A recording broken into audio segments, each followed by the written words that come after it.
হয়ে যাবে। এবার অবিচলতা এবং ধৈর্যের দৃষ্টান্ত রেখে গেছেন আম্বিয়া আলাইহিমুস সালাম। সুবহানাল্লাহ। কঠিন বিপদে অবিচলতা, দৃঢ়তা, ধৈর্য কারে বলে, তার দৃষ্টান্ত কারা রেখেছেন? আম্বিয়া আলাইহিমুস সালাম। ওনারাই আমাদের আদর্শ, নবীরাই আদর্শ।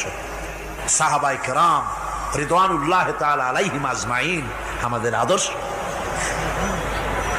ভাইরা আমার, মুসা আলাইহিস সালামকে ফেরাউন যখন ঘিরে ফেলে দিল, কোরআনের সব কথা গল্প গুজবার ইতিহাসের জন্য লেখা হয় নাই।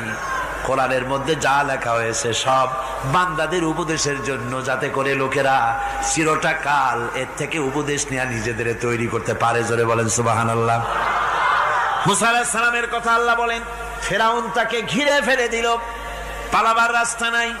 ফালাম্মা تراءى الجمعان قال أصحاب موسى إنا لمدركون। মুসা আলাইহিস সালামের উম্মতেরা বললেন, হে মুসা, পাকড়াও হয়ে গেছি, পালাবার রাস্তা নাই। তিন দিক থেকে আমাদেরকে ঘেরাও করেছে ফেরাউনের শক্তি। সামনে কি? দরিয়া, আর তিন দিকে কি? ঘেরাও আন্দোলন, পালাবার পথ না। এখন চলেন আমরা ফেরাউনের অবস্থা দেখে গিয়া কি করতেছে ফেরাউন। মুসা আলাইহিস সালামকে ঘেরাও করে ফেলেছে, পালাবার উপায় নাই। একদিকে দরিয়া, তিন দিকে ফেরাউনের শক্তি, তিন দিক থেকে ঘেরাও হয়ে গেছে, পালাবার কোনো রাস্তা। হযরতে মুসা আলাইহিস সালামের কাছে উম্মতেরা বললেন, পালাবার তো কোনো পথ নাই, এখন উপায়টা কি? আমাদের তো আর উপায় নাই। মুসা আলাইহিস সালাম দেখেন বিপদে পড়ে গেছেন, কিন্তু ধৈর্য হারান নাই, ভয় পান নাই। ভয় পাইছিলেন? ভয় পেয়েছেন?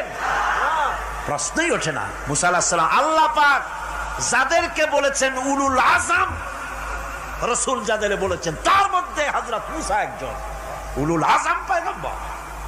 চারটিখানি কথা না, আল্লাহ কথা বলছেন তার সাথে, কালিমুল্লাহ তিনি। সুবহানাল্লাহ। মুসা আলাইহিস সালাম শোনালেন, কাল্লা ইন্না মাইয়া রাব্বি সায়াহদিন। কখনো নয়, আমার উম্মতেরা ভয় পেও না, আমার রব অবশ্যই আমাকে পথ দেখাবেন। সুবহানাল্লাহ। তিন দিক থেকে শত্রু, একদিকে দরিয়া, পালাবার কোন রাস্তা নাই। সেখানে দৃঢ়তার সাথে তিনি বলছেন, অবশ্যই আমার আল্লাহ আমারে পথ দেখাবে। সুবহানাল্লাহ। নবীরা এই দৃঢ়তা দেখিয়েছেন, অবিচলতা দেখাইছেন। আল্লাহ পাক মুসা আলাইহিস সালাম যখন এই দৃঢ়তা দেখালেন, এই অবিচলতা দেখালেন, সঙ্গে সঙ্গে জিবরাইল এসে হাজির হয়ে গেলেন।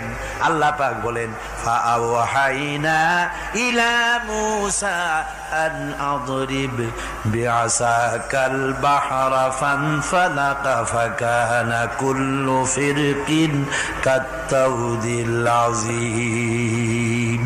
মুসা আলাইহিস সালামকে আমি ওহী নাযিল করলাম, তাকে বললাম হাতে যে লাঠি আছে, এই লাঠি দিয়ে আঘাত করো দরিয়ার উপরে। দরিয়ার উপরে আঘাত করলেন, একটা রাস্তা হয় নাই, 12টা রাস্তা তৈরি হয়ে গেল, আর দেওয়ালগুলা পাহাড়ের মতো উঁচা হয়ে গেল। দরিয়ার ভিতরে পাহাড়ের মতো উঁচা, মজবুত 12টা রাস্তা। এবার মুসা আলাইহিস সালাম তার দলবল নিয়ে চললেন। আল্লাহ রাব্বুল আলামিন বলেন, ওয়া আনজাইনা মুসা ওয়া মান মাআহু আজমাইন। মুসা এবং তার সাথী সঙ্গীদেরকে আমি পার করে দিলাম। মুসা আলাইহিস সালাম এবং তার সাথী সঙ্গী নিয়ে যখন দরিয়ার মাঝখানে আসছে, ফেরাউন তার দলবল নিয়ে এসে গেছে। আসে দেখে নদীর মধ্যে রাস্তা। বাবা, খুব তো কায়দা। ও মনে করছে ওর বাজানের তৈরি করা ডিস্ট্রিক্ট বোর্ডের রাস্তা। ওর লোকজন নিয়ে নেমে গেছে দরিয়ার ভিতরে, ও আসছে মাঝখানে, মুসা আলাইহিস সালাম চলে গেছেন ওপার, দরিয়া পার। মাঝখানে যখন এসে গেল, আল্লাহ রাব্বুল আলামিন পানিকে অর্ডার করলেন কুন। আল্লাহর তো বটন টেপা লাগে না, মুখ দিয়া কোনো হুকুম করা লাগে না, শুধু বলেন কুন। যে ব্যাপারে কুন বলেন ফায়াকুন, সাথে সাথে হয়ে যায়। আল্লাহ বললেন কুন, আর অমনি রাস্তা বন্ধ হয়ে গেল। এবার তুফান শুরু হয়েছে নদীতে, ঢেউয়ের উপরে ঢেউ, মৌজুন কাল জিবাল, পাহাড়ের মতো উঁচু হয়ে হয়ে ঢেউ আসতেছে। দলবল ঘোড়া আর অস্ত্রপাতি যা ছিল সব মরিয়া শেষ। এবার ফেরাউন একা উপরে ওঠে আর নিচে নামে, পানি খেতে খেতে পেটের কাম সারা। জনমের খাওয়া খাইছে পানি, এখন জান যায়, বাঁচবার আর উপায় নাই, বাঁচবার আর উপায় নাই। ফেরাউন তার নিজের জীবন সম্পর্কে হতাশ হয়ে গেল। এবার ফেরাউন বলতেছে, আমানতু আন্নাহু লা ইলাহা ইল্লাল্লাযী আমানাত বিহি বানু ইসরাঈল। আমি ঈমান আনলাম, আমি ঈমান আনলাম আল্লাহ ছাড়া কোন ইলাহা নাই। ওই আল্লাহর উপর ঈমান আনলাম যে আল্লাহর উপরে ঈমান এনেছে বনি ইসরাঈলেরা। আল্লাহ যাতে ঠিক পায় যে কোন আল্লাহর উপর ঈমান আনছে। বনি ইসরাঈলের আল্লাহর উপর ঈমান আনলাম। আল্লাহ এই তো মুসলমান হয়ে গেছি, এরপরও আমার সুবাও কেন? আল্লাহ রাব্বুল আলামিন জবাবে বলেন, আল আন, এখন ওয়াকাদ আসাইতা ক্বাবলু ওয়া কুনতা মিনাল মুফসিদিন। এখন ঈমান আনার কথা বলছো, অথচ যুগের পর যুগ, বছরের পর বছর ধরে আমার মানুষের উপরে মন গড়া আইন চালায়েছো, আমার পয়গম্বরের সাথে বেয়াদবি করেছো। আজ তোমাকে আমি ছাড়ছি না, তোমাকে আজকে ছেড়ে দেব না, আমি তোমাকে মারব। আর সমস্ত প্রাণীগুলিকে, স্থলচর প্রাণীগুলিকে আল্লাহ পাক অর্ডার দিয়া দিলেন, এই ফেরাউনের লাশকে ডুবাবি না, পচাবি না, খাবি না। আল ইয়াউমা নুনাজ্জিকা বিবাদানিক, আমি তোমার শরীরে বাঁচায় দেব। পোকে খাবে না, পানিতে পচবে না, মাছে খাবে না, কুমিরে খাবে না, দুনিয়ার কোনো পশুতে খাবে না। আমি তোরে শুটকি বানাইয়া রাখবো, যাতে করে দুনিয়ার সমস্ত ফেরাউন যত যুগে যুগে আসে তোরে দেখে যেন হেদায়েত নিতে পারে। ফেরাউনকে আল্লাহ শুটকি বানায় রাখছে। তারে হযরত হুদ আলাইহিস সালাম সম্পর্কে আল্লাহ রাব্বুল আলামিন বলেন, হযরতে হুদকে যখন ষড়যন্ত্র হলো কাফির বেঈমানেরা তাকে মেরে ফেলার জন্য যখন সরকারি ষড়যন্ত্রে লিপ্ত হয়ে গেল, হযরতে হুদ সমাজের এই চ্যালেঞ্জের মোকাবেলা করলেন।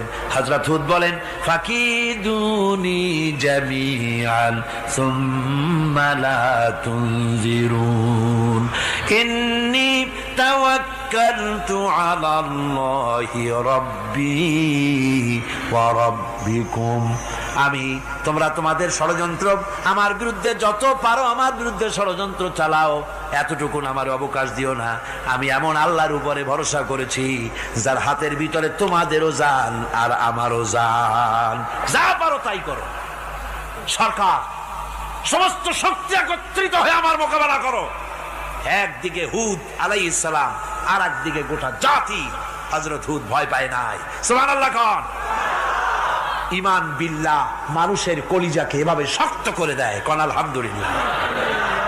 এবারে এই বিপদের, কঠিন বিপদের মোকাবেলা করে আমার রাসূল যে প্রমাণ দিয়া গেলেন, আমার রাসূল যে কঠিন বিপদের মোকাবেলা করলেন, ভাইয়ের আমার, হিজরতের রাতে সওর পাহাড়ের ভিতরে যখন তিনি আশ্রয় নিলেন, হযরতে আবু বকরের সাথে ছিলেন। হযরতে আবু বকর রাদিয়াল্লাহু তাআলা আনহু বলেন, হুজুর আপনি দাঁড়ান, এটা তো পাহাড়িয়া গুহা, গুহার ভিতরে সাপ থাকতে পারে, বিচ্ছু থাকতে পারে, আমি আগে ঢুকি, বিপদ যদি হয় আমার উপর থেকে হয়ে যাক। গুহার ভিতরে নেমে গুহা সাফ করলেন। এরপরে হুজুরকে ডাকলেন, হুজুর তাশরীফ নিলেন গুহার ভিতরে। এরপরে হুজুর বললেন, আবু বকর পাহাড়ে হেঁটে হেঁটে 2-3টা পাহাড় পাড়ি দিয়া যাওয়া লাগে সৌর পাহাড়ে। মদিনার সোজা রাস্তা হুজুর ধরেন নাই, মেসফালার পথ দিয়া জাবালে কেদোয়ার উপর দিয়া 3টা পাহাড় পাড়ি দিয়া তারপরে হুজুর গেলেন সৌর পাহাড়ে। গুহার ভিতরে হুজুর তাশরীফ নিলেন। বললেন, আবু বকর তুমি বসো, তোমার উরুর উপরে মাথা রেখে আমি একটু আরাম করি। হযরতে আবু বকর বসলেন, হুজুর তার উরুর উপরে মাথা রেখে ঘুমায় গেলেন। আর এরপরে কাফির বেঈমানেরা তালাশ করতে করতে কাফেরেরা এসে গেল পায়ের চিহ্ন দেখে দেখে গর্তের কাছে। হযরত আবু বকর ভয়তে কেঁদে ফেললেন, আহারে আর তো উপায় নাই, এবার তো ধরা পড়ে গেছি, এবার নবীজিকে মেরে ফেলে দেবে। নবীর মহব্বতে, নিজের মহব্বতে নয়, নবীর মহব্বতে কাঁদতেছিলেন। হুজুর বলেন, হুজুরের ঘুম ভেঙে গেল। বলো আবু বকর কাঁদো কেন? ছেলের কথা, মেয়ের কথা, বিবির কথা, বাড়ির কথা মনে পড়লো নাকি? হযরত আবু বকর বলেন, ইয়া রাসূলুল্লাহ, আল্লাহর কসম করে বলি, যেদিন ঈমান এনেছি এই কলিজার ভিতরে মা বাপ, স্ত্রী, পুত্র, পরিজন, এমনকি আমার নিজের জীবনের চাইতে আপনারে বেশি ভালোবাসি। তা কান্দো কেন, কান্দো কেন? হযরত আবু বকর বলেন, হুজুর ধরা পড়ে গেছি, কাফেররা এসে গেছে গর্তের কাছে, তাকালি আমাদের দেখতে পাবে, আমরা তো মাইনরিটি, ওরা তো মেজরিটি, আমরা তো ধরে মারি ফেলাই দেবে, আপনাকে মেরে ফেলে দেবে, এই জন্য কাঁদি। আল্লাহ রাব্বুল আলামিন, হুজুর তখন কি দৃঢ়তা, কি অবিচলতা, কি ধৈর্যের পাহাড় সম মনোবৃত্তি তখন দেখালেন। আল্লাহ কোরআন শরীফে চিরকাল যাতে মানুষেরা হেদায়েত নিতে পারে সেজন্য হুজুরের কথা উঠায় দিলেন কোরআনে।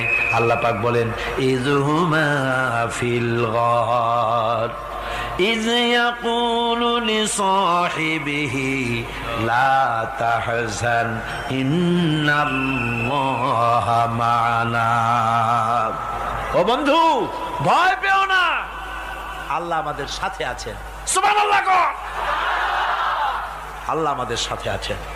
আমরা মাইনরিটি নই, আমরাই মেজরিটি। আল্লাহ আছে আমার সাথে, ভয় পাওয়ার কোনো কারণ নাই। সুবহানাল্লাহ। আল্লাহ পাক বলেন, فأنزلallahu sakinatahu alayhi wa ayyadahu bijunudin lam tarawha। আমি এদের অন্তর